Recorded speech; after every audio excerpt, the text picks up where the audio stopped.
Please subscribe for more videos. ఓం శ్రీ గురుభ్యో నమః. ఓం శ్రీ మహాగణాధిపతే నమః.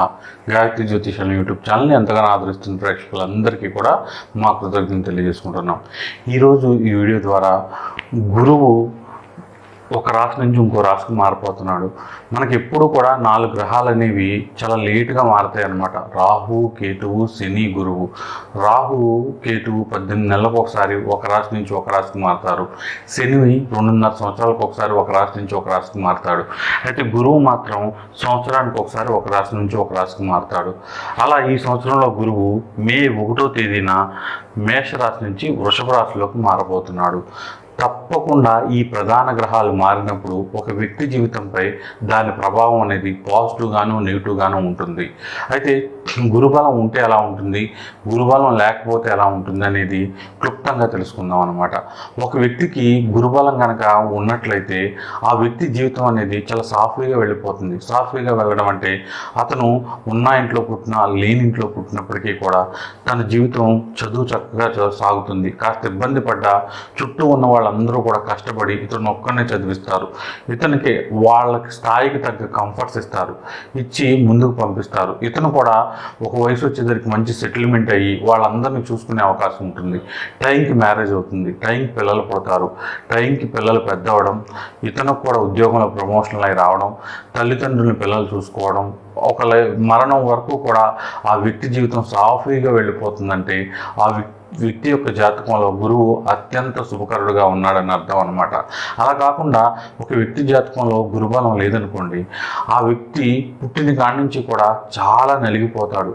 పని చేసుకుని బతకడం చాలా కష్టంగా ఉండడం, తండ్రి నుంచి తల్లి నుంచి కావాల్సినంత ఆదరణ లేకపోవడం, ఇంట్లో ఇతన్ని అంత శ్రద్ధగా చూడకపోవడం, లేకపోతే ఎక్కడన్నా వేరే చోటకెళ్ళి పని చేయడం, వేరే ఇంట్లో ఎక్కువ కాలం ఉండాల్సి రావడం, అక్కడ కూడా వాళ్ళు బాగా ఇబ్బంది పెట్టడం, టైంకి వివాహం కాకపోవడం, ప్రేమల్లో దెబ్బలు తినడం, వివాహం అయినా కూడా భార్యాభర్తల మధ్య సరైన అవగాహన లేకపోవడం, డైవర్స్ అను, లేకపోతే పిల్లలు పుట్టినా కూడా సపరేషన్ అను, ఒకవేళ పుట్టిన పిల్లలు వీళ్ళని సరిగ్గా చూడకపోవడం, చివరి జీవితంలో చాలా ఇబ్బందులు పడడం, తిండికి బట్టకి కూడా లేక ఇబ్బంది పడడం, ఇది గురుబలం లేకపోవడానికి కారణం. అసలు గురువు అంటేనే శుభం అన్నమాట. వ్యక్తిగత జాతకంలో 9 గ్రహాల్లో గురుబలం ఉంటే మిగతా 8 గ్రహాలు చాలా వరకు నెగిటివ్ ఎఫెక్ట్ ఇచ్చినప్పటికీ కూడా ఈ గురుబలం అనేది ఒక షీల్డ్ లాగా మనల్ని అడ్డు పెడుతుంది అనమాట. అలా కాకుండా గురుబలం లేకపోతే మిగతా 8 గ్రహాల యొక్క ఎఫెక్ట్ అనేది మన మీద ఎక్కువగా పడే అవకాశం ఉంటుందంట.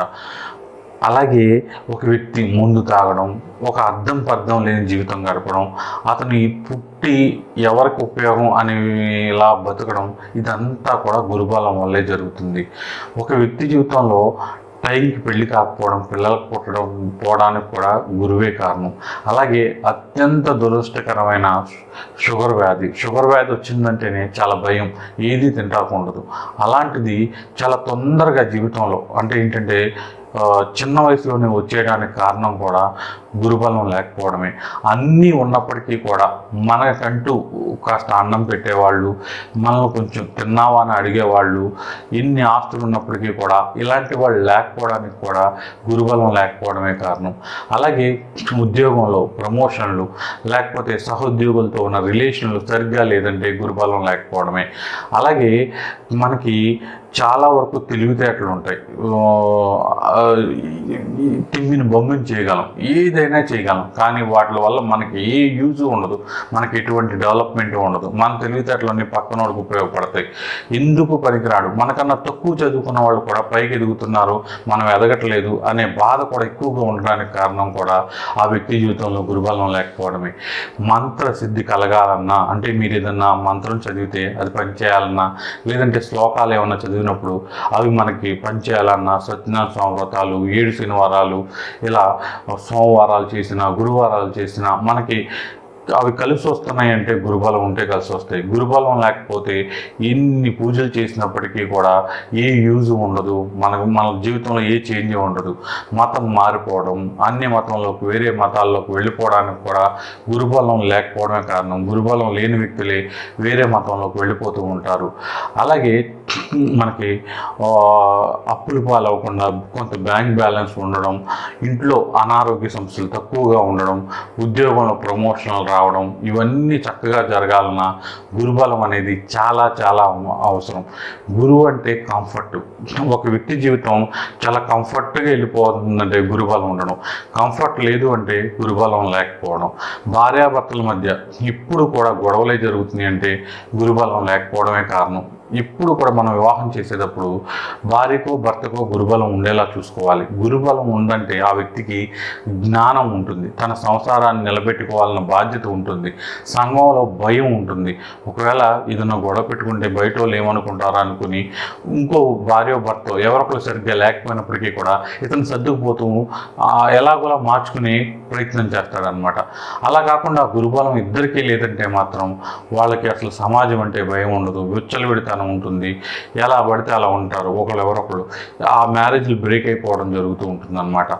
పుత్రకారకుడు అంటే ఏంటంటే మగబిడ్డ జన్మించడానికే కాదు, వాళ్ళ భవిష్యత్తుకి, వాళ్ళు మనలతో ఎలా ఉంటారు, వాళ్ళ వల్ల మనకు సుఖం ఉంటుందా కష్టం ఉంటుందా, తర్వాత జీవితంలో వాళ్ళు ఎలా సెటిల్ అవుతారు అనేది కూడా గురుబలం మీదే ఆధారపడి ఉంటుంది.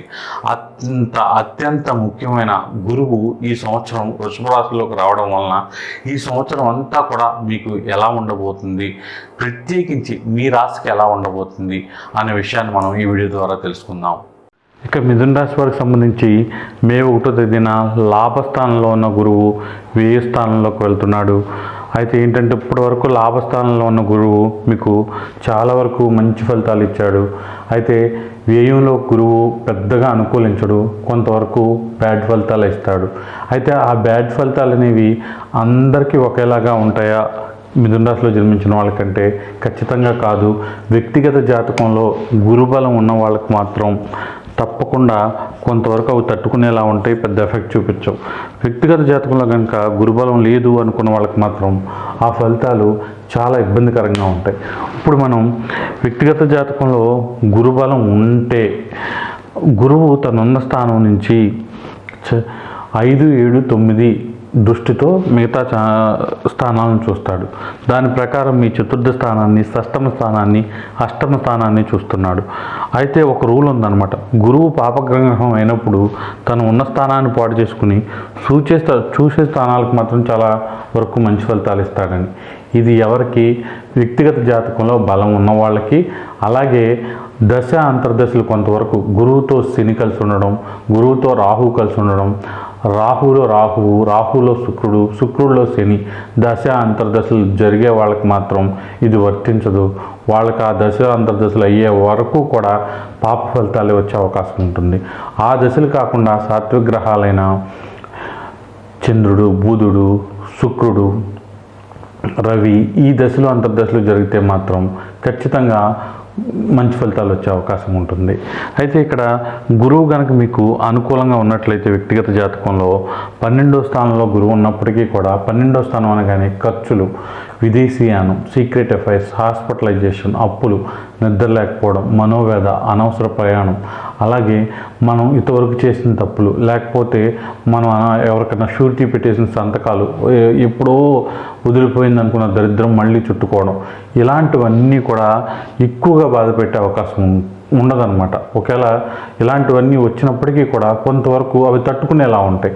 అదే బలం తక్కువ ఉంటే, గురువు బలం వ్యక్తిగత జాతకంలో గురుబలం తక్కువ ఉంటే ఇవన్నీ కూడా చాలా ఇబ్బంది పెట్టే అవకాశం ఉంటుంది. ఇక చతుర్థాన్ని చతుర్థం అనగానే రియల్ ఎస్టేట్ రంగం. ఏదైనా మనం అమ్మడం కొనడం, పేస్ట్ నుంచి బ్రష్ వరకు తయారు చేసేవాళ్ళు, ఇంటి దగ్గర తయారు చేసుకునేవాళ్ళు, లేకపోతే ఎక్కడ నుంచి తెచ్చి అమ్మేవాళ్ళు, పెద్ద పెద్ద మార్కెట్లు వాళ్ళకి సంబంధించి అమ్మడం కొనడం, ఎక్స్పోర్ట్స్, ఇంపోర్ట్స్, అలాగే ఇళ్ళు, వాహనాలు, భూములు, కట్టడాలు, వీటికి సంబంధించిన కాంట్రాక్టులు, ఇదంతా కూడా 4th హౌస్ చూపిస్తుంది. అలాగే రకరకాల వ్యవసాయాలు చేస్తూ ఉంటారనమాట. కొంతమంది గంధపు చెట్లను, ఇప్పుడు చాలా కూడా వైరల్ అయిపోతున్నాయి.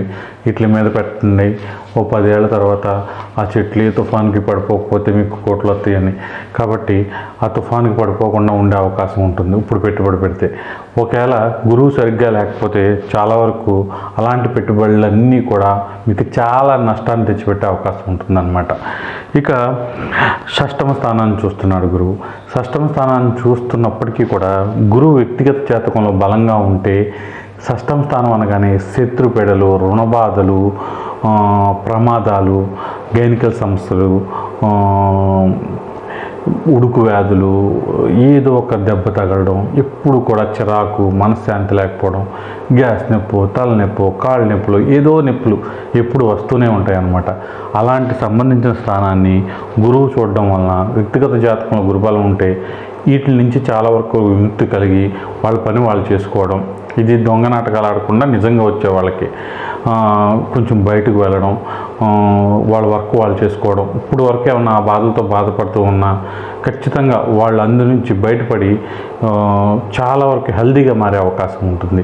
ఒకవేళ వ్యక్తిగత జాతకంలో గురుబలం తక్కువగా ఉంటే ఈ షష్టమ స్థానం మీద గురు దృష్టి ఉన్నప్పటికీ కూడా మీరు ఏదైనా ట్యాబ్లెట్స్ ఇప్పుడు వాడడం వలన ఇంతవరకు చాలా వాడేసాం, అన్ని హాస్పిటల్ తిరిగేసామని చెప్పకుండా ఇప్పుడు వాడేవి ఖచ్చితంగా పనిచేస్తాయి, అనుకోని మంచి ఫలితాలు వస్తాయి. కొంచెం ఆ ట్యాబ్లెట్స్ అవి వాడడం వలన ముందుకు వెళ్ళే అవకాశం ఉంటుందన్నమాట. అంటే ఏంటంటే గురు దృష్టి అయితే ఉంది, కానీ వ్యక్తిగత జాతకంలో గురుబలం లేనప్పుడు మనం ఏదైతే కావాలనుకుంటున్నామో దానికోసం ఎక్కువసార్లు ప్రయత్నిస్తే తప్పకుండా రుణాలు లభిస్తాయి, బ్యాంక్ లోన్స్ లభిస్తాయి. మనకు అనుకున్న టార్గెట్లన్నీ రీచ్ అవ్వడానికి మామూలుగా గురుబలం ఉన్నాడు ఒకసారి తిరగాల్సి వస్తే మీరు ఒక 5 సార్లు తిరగాలంతే. ఎలాగోలా బతకాలి, గెలవాలి ఇలా అనుకుంటూ బతికితే ఖచ్చితంగా అదంతా పాజిటివ్గా మారే అవకాశం ఉంటుంది. ఇక అష్టమ స్థానాన్ని గురువు వీక్షిస్తున్నాడు. అష్టమ స్థానం అనగానే పరాభవాలు, దుఃఖాలు, కలహాలు, అప్పుల బాధలు, కష్టాలు, అకాల ప్రయాణాలు, సడన్గా మొత్తం మా ఈవెంట్స్ అనమాట. మనం అనుకున్నది రివర్స్ అయిపోవడం, ఎవడో డబ్బులు ఇస్తాడు మనం పెట్టుబడి పెట్టేద్దాం అనుకున్నప్పుడు అది రివర్స్ అయిపోవడం, కొంతవరకు మగవాళ్లలో వీర్య కణాల సంఖ్య తగ్గిపోవడం, పిల్లలకు పుట్టకపోవడం, పిల్లలకు సంబంధించి విపరీతమైన బాధ, ఫైనాన్షియల్ లాసెస్, భార్యాభర్తల మధ్య గొడవలు, కోర్టు విషయాలు, సడన్ అన్ఎక్స్పెక్టెడ్ లాసెస్, ఇవన్నీ కూడా ఈ 8th హౌస్ చూపిస్తుంది. గురువు దృష్టి 12వ స్థానం నుంచి 8వ స్థానాన్ని చూడడం చాలా వల్ల వ్యక్తిగత జాతకంలో గురుబలం ఉంటే ఈ ప్రాబ్లమ్స్ చాలా వరకు క్లియర్ అయ్యే అవకాశం ఉంటుంది. ఒకవేళ ఉన్న ఇంతవరకు మీద తగ్గే అవకాశం ఉంటుంది. అలా కాకుండా వ్యక్తిగత జాతకంలో గురుబలం తక్కువగా ఉన్న వాళ్ళకి మాత్రం ఈ ప్రాబ్లమ్స్ కొంతవరకు ఎక్కువ ఎఫెక్ట్ చూపించే అవకాశం ఉంటుందన్నమాట.